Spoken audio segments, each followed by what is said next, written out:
আসসালামু আলাইকুম। Shabnam kitchen and recipe চ্যানেলের পক্ষ থেকে সবাইকে শুভেচ্ছা। আজকে আমার রেসিপিতে থাকছে নান রুটি। এই জন্য আমি প্রথমে বাটিতে 1.5 কাপ ময়দা নিয়েছি।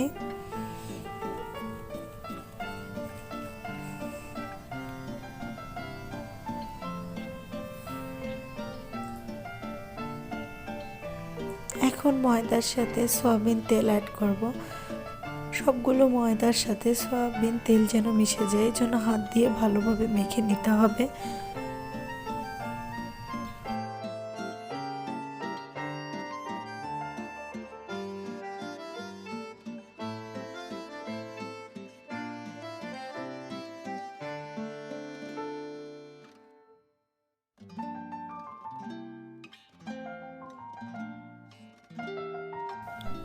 এখন 1 চামচ ইস্ট দিয়ে দিচ্ছি।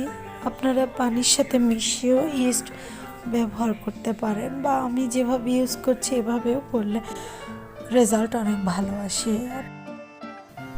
ইস্টের সাথে ময়দাগুলোকে ভালো করে মেশানোর পরে এ পর্যায়ে আমি পানি অ্যাড করব। একবার সব পানি দিব না, একটু একটু করে পানি নিয়ে ময়দা দিয়ে মেখে নেব।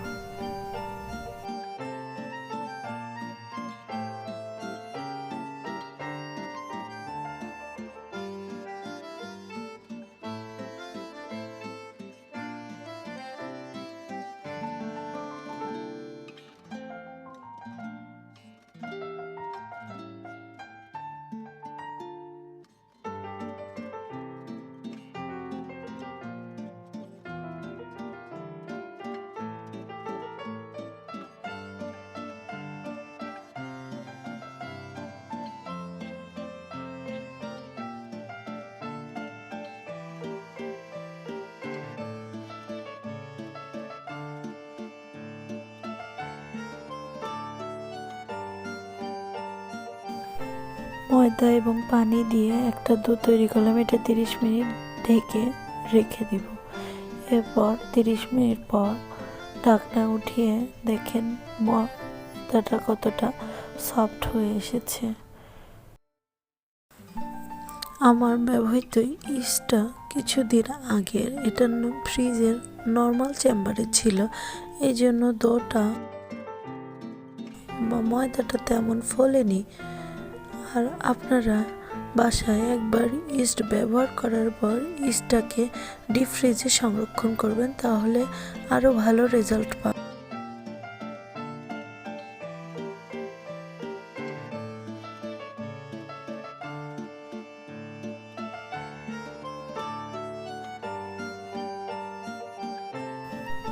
সমানভাবে 4টা লেচি কেটে নিলাম। এখন বেলে নিব। এখন এগুলোকে আগে মতে নিব, যেটাকে বলে মালিশ করে নিব আর কি। আমরা আমাদের আঞ্চলিক ভাষায় বলি মতে নিব আর কি। এরপরে একটু চই বানিয়ে নিচ্ছি। চই বানিয়ে নিয়ে এখন বেলে নিব।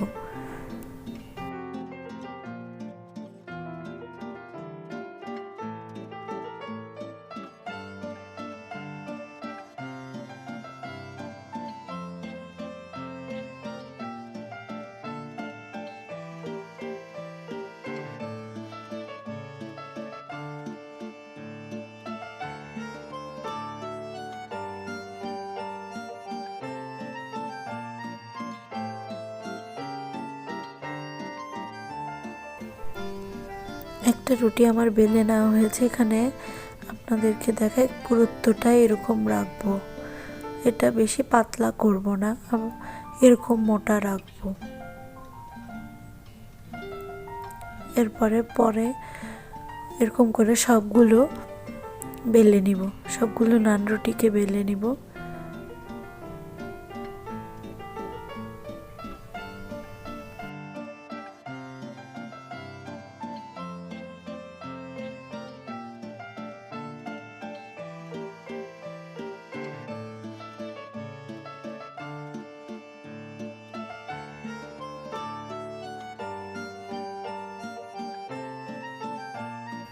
সবগুলো নান রুটি বেলা হয়ে গেছে।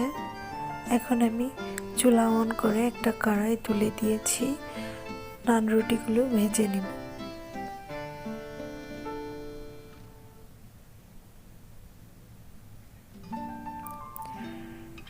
এখন কড়াই একটা নান রুটি দিয়ে দিলাম।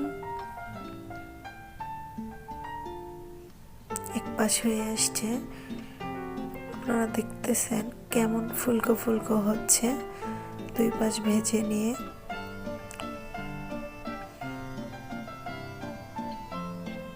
পরে আমি উঠিয়ে ফেলবো। এরকম করে সবগুলো ভেজে নিব। আপনারা দেখতে পাচ্ছেন কত সুন্দরভাবে আমার নান রুটিগুলো।